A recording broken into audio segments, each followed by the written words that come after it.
Wesh wesh la petite bande de zombies, j'espère que vous allez bien. Aujourd'hui c'est Maléfique et donc on se retrouve dans une nouvelle vidéo.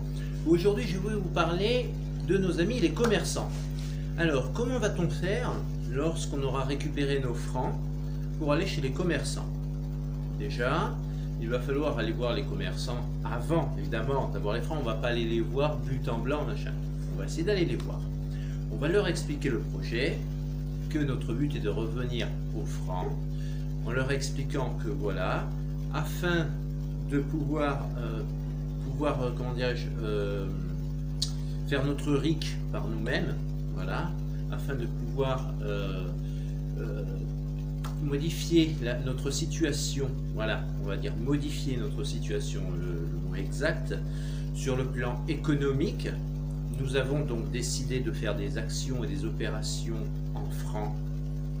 Et pour cela, nous cherchons des commerçants qui sont partenaires pour nous aider à développer donc nos actions. Donc, vous, dans vos régions de France, que vous soyez en France métropolitaine ou vous au Dom-Tom, allez voir vos petits commerçants locaux en leur expliquant ce que vous souhaitez faire, donc comment vous allez faire ceci. Alors, on va dire que vous allez aller voir votre commerçant, vous allez aller le voir en lui disant voilà, nous avons des amis et moi actuellement nous préparons des actions pour revenir aux francs. Nous recherchons des commerçants qui seraient partenaires avec nous pour nous aider justement à pouvoir faire avancer les choses de façon à ce que le peuple puisse faire le RIC par lui-même et de bien enfiler Macron et sa bande de bras cassés qui sont en haut.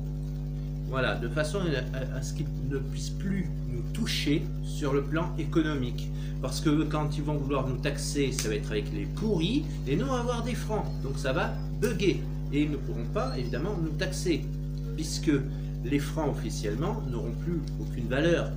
Mais si le peuple français vit avec les francs, le gouvernement ne pourra plus taxer. Même s'il vient et qu'il vous taxe sur les francs, admettons, on prenne vos francs. Mais eux, quand ils vont devoir donner à l'Europe, l'Europe va leur dire oui mais monsieur, c'est bien, mais vos francs n'ont plus aucune valeur depuis les années 2002. Hein? Donc, pour pouvoir faire le RIC par nous-mêmes, en trouvant des commerçants qui soient d'accord pour participer à l'opération, donc vous allez le voir, ça peut être votre petit boucher du coin, votre buraliste, ça va être l'épicier, ça va être, je sais pas, peu importe, votre pharmacien, peu importe. Vous lui expliquez votre projet. Voilà. Si votre petit commerçant est d'accord pour tenter de faire l'opération, bah écoutez, c'est super parce que ça va se développer dans un petit village, puis ça va faire le bouche à oreille, vous savez, ça va faire un peu comme le téléphone arabe, vous savez, bouche à oreille. Ah mais tiens là-bas, il y a des commerçants qui commencent à parler de reprendre des francs et tout, machin, et ça va peut-être se faire dans d'autres petits villages. Je dis, ah ouais, donc il faut que les commerçants, si vous êtes artisan, commerçant, ou buraliste, ou pharmacien, ou peu importe que vous tenez un commerce, je m'adresse à vous également, essayez de penser à mon idée, je ne dis pas de l'approuver, mais essayez de penser, d'y réfléchir et savoir si vous seriez d'accord pour participer à l'opération, ce qui permettrait donc aussi aux Françaises et aux Français de venir chez vous acheter en francs et de pouvoir s'alimenter chez vous plutôt que d'aller voir les grosses multinationales qui eux prendront toujours les pourris. Voilà. Donc, ce qui va se passer, c'est que les commerçants, bon, il y en a qui vont dire oui, il y en a qui vont dire non, il y en a peut-être qui diront tous non, etc. Admettons, bon, vous allez chez un commerçant, d'accord, vous allez chez un commerçant qui a refusé. Vous y allez avec des francs, mais avant cela, vous prenez des complices avec vous. Donc, il faut que vous soyez à peu près, pas moi, une dizaine, une douzaine, voire une quinzaine, d'accord. Vous y allez avec vos francs. Chaque personne aura des francs, d'accord. Vous rentrez chez le petit commerçant. Pas moi, vous rentrez chez votre marchand de journaux, vous achetez un paquet de cigarettes et votre journal. Vous dites je paye en francs. Il vous refuse. Donc, il vous refuse, c'est pas grave. Vous prenez votre paquet de cigarettes et votre journal. Vous le prenez dans la main et vous sortez. Vous sortez du bureau de tabac, ou vous sortez de machin. Lui, qu'est-ce qu'il va faire? Il va vous courser après. Il va dire, ouais, reviens, espèce de petit voleur, etc. Et là, tu te retournes et tu lui dis, monsieur, je suis désolé, je ne me permets pas en aucun cas de m'insulter, je ne suis pas un voleur, je me suis présenté à vous pour vous payer, c'est vous qui avez refusé mon paiement. Par conséquent, ce n'est pas un vol, parce que c'est vous qui avez refusé mon paiement. Donc, par conséquent, j'ai pris ce que j'avais besoin, mon paquet de cigarettes et mon journal. Je ne refuse pas de vous le payer, c'est vous qui avez refusé mon paiement. Donc arrêtez de m'insulter de voleur. Et si après vous dites, oui, j'appelle la police, la gendarmerie, appelez, pas de problème, appelez, et je leur dirai exactement la même chose que ce que je vous ai dit.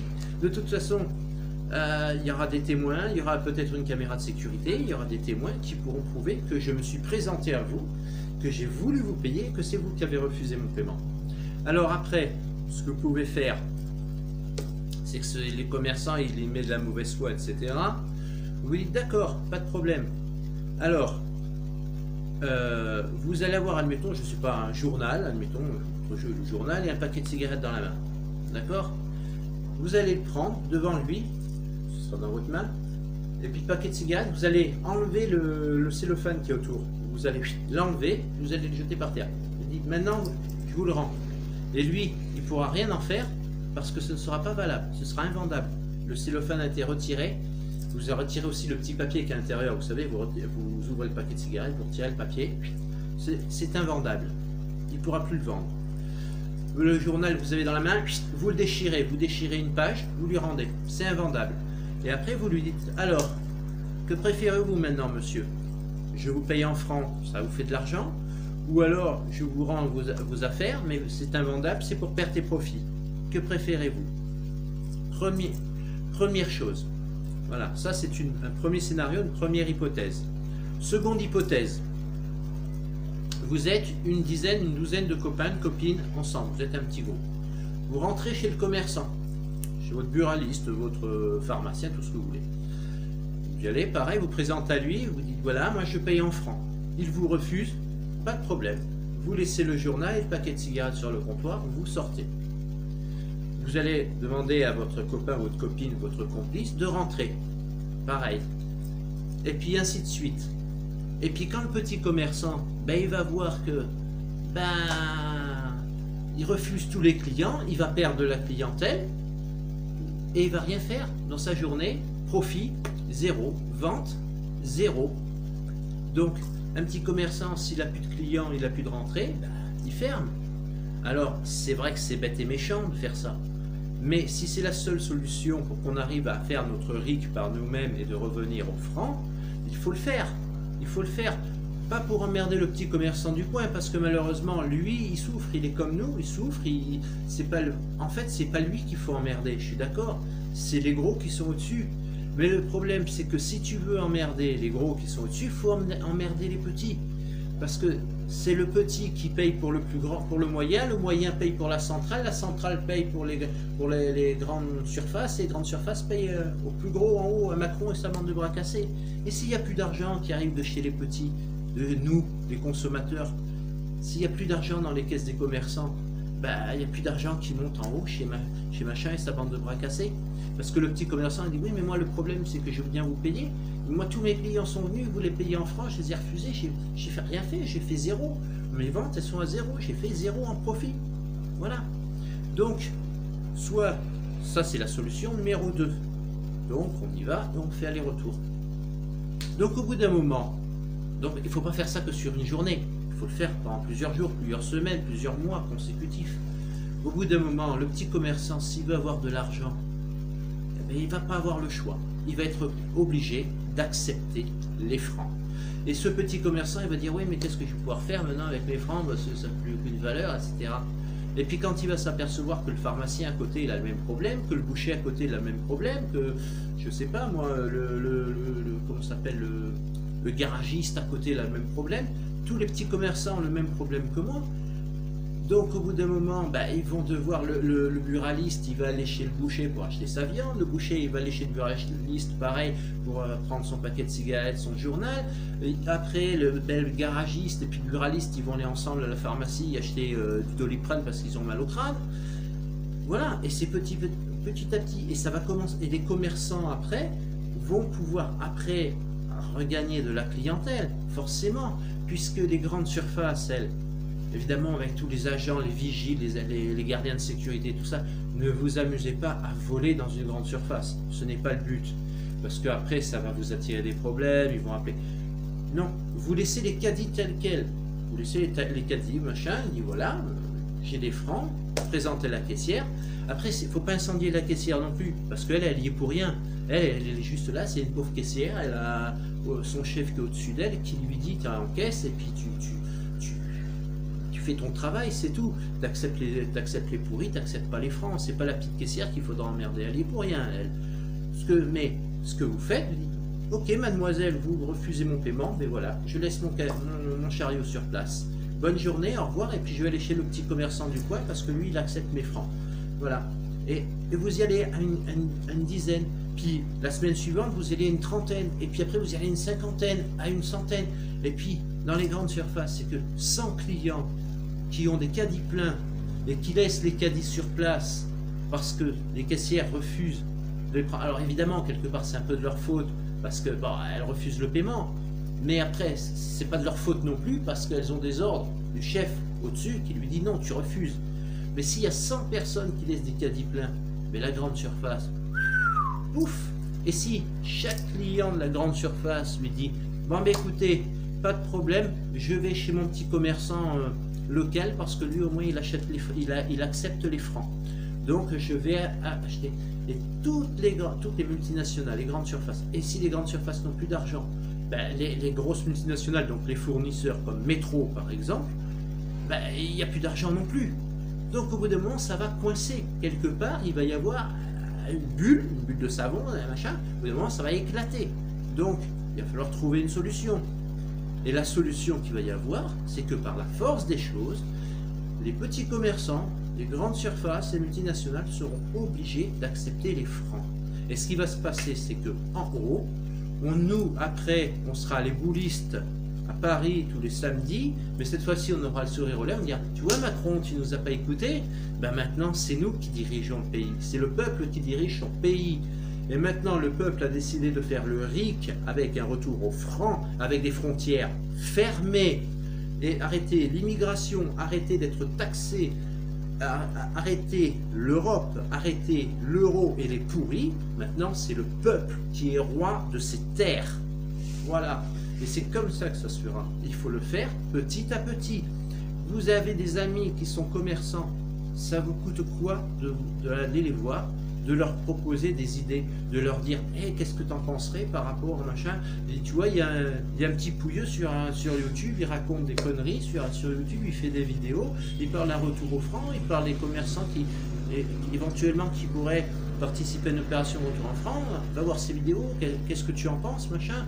Et puis lui, ton pote qui va être boucher, il va en parler à son collègue qui est charcutier, et puis lui va parler au pharmacien d'à côté, et puis en face du pharmacien, il va en parler au boulanger d'en face, puis ce sera le pâtissier, puis ce sera le garagiste, et puis ce sera le pompiste, et puis petit à petit, ça va se faire petit à petit. Il faut commencer par quelque chose. Il faut commencer d'abord dans les petits villages, d'accord ? Donc, même dans les grandes villes, le problème n'est pas là.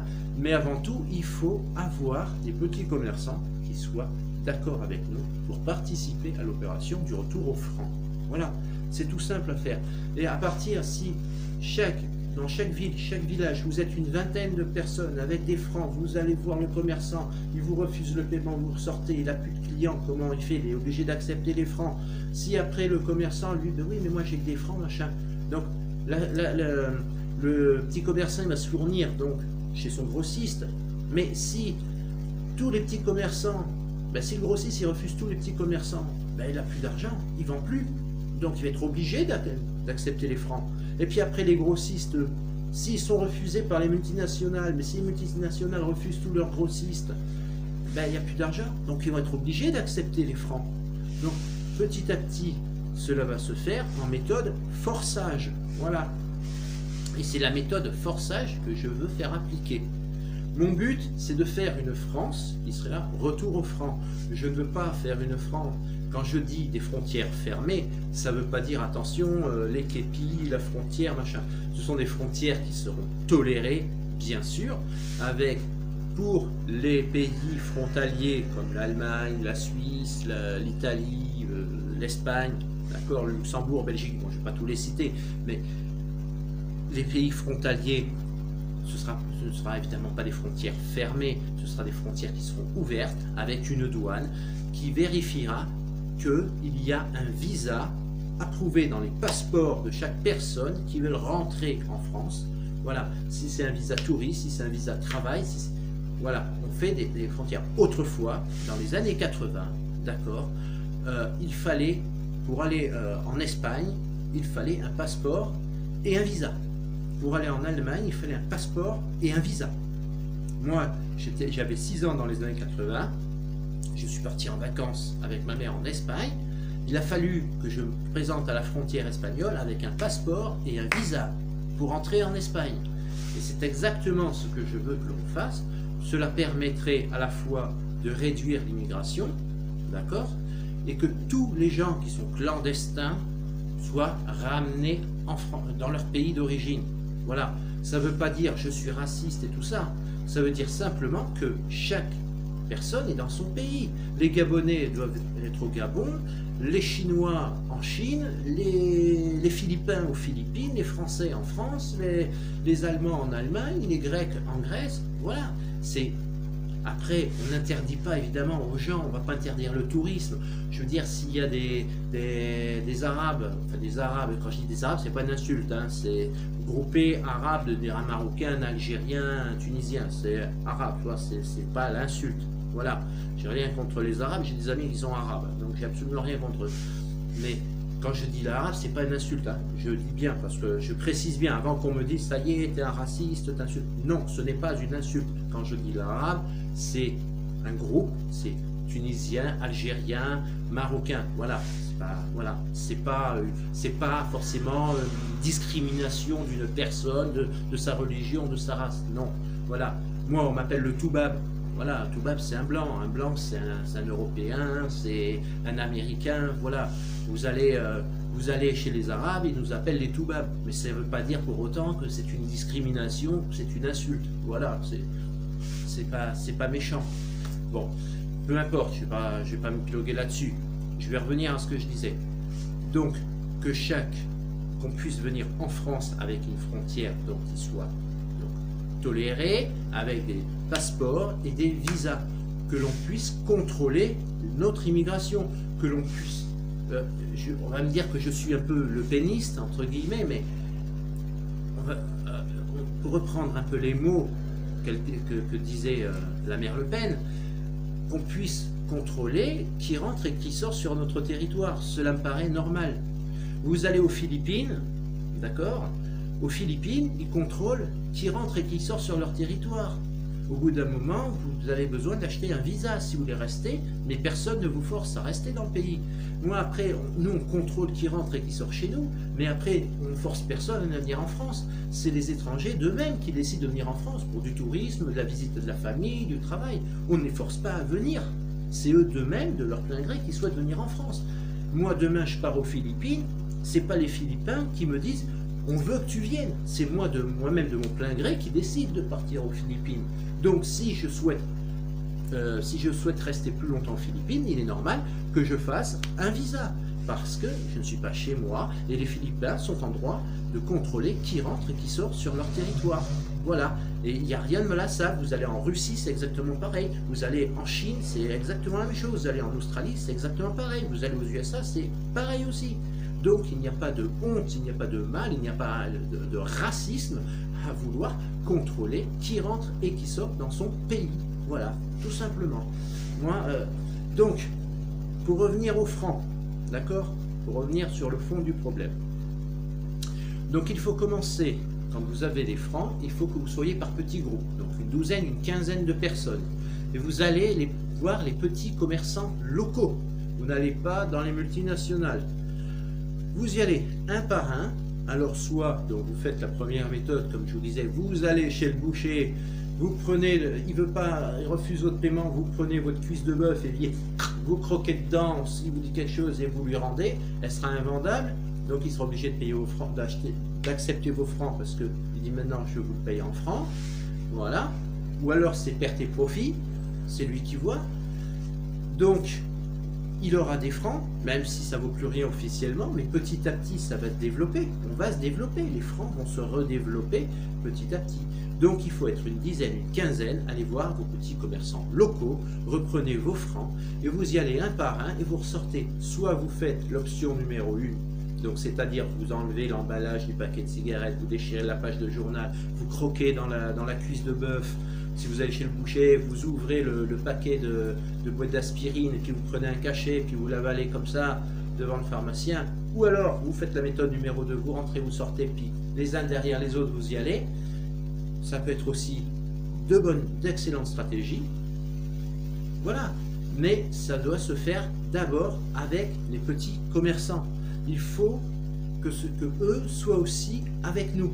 Parce que c'est eux avant tout qui nous donnent à manger et c'est pas les multinationales. Moi je vous dis, je préfère aller chez mon petit commerçant qui aura des tomates fraîches, d'accord, parce qu'il va l'acheter au petit producteur du coin et je préfère payer un pourri plus cher, avoir un produit frais plutôt que de l'avoir de la merde coupée à la morora, tomates d'Afrique ou je sais pas d'où, hein, dans les grandes surfaces, moins cher, à première qualité, pour tomber malade après, payer de la merde, payer le médecin, payer les médicaments, voilà. Et parfois, il vaut mieux rajouter 6 francs ou 5 francs de plus cher, de plus, pour avoir du produit frais et rester en bonne santé. Voilà, tout simplement. Je ne peux pas mieux vous dire. Enfin, en attendant, j'espère que cette vidéo vous aura plu, j'espère que vous aurez des commentaires à me dire, des réactions à me donner par rapport à cela. Si ça t'a plu, évidemment, tu mets un petit pouce bleu, ou alors tu mets un petit pouce rouge, ou un mauve, ou un violet. Je suis daltonien, donc je ne les vois pas. Tu penses surtout à t'abonner à ma chaîne, d'appuyer sur la clochette de notification qui te permettra de recevoir mes vidéos en temps normal. D'ici là, plein de Z et de X, plein de bisous, soyez heureux et à très bientôt. Ciao, ciao, wesh, wesh, wesh, wesh. C'était Maléfique pour une prochaine vidéo. Portez-vous bien.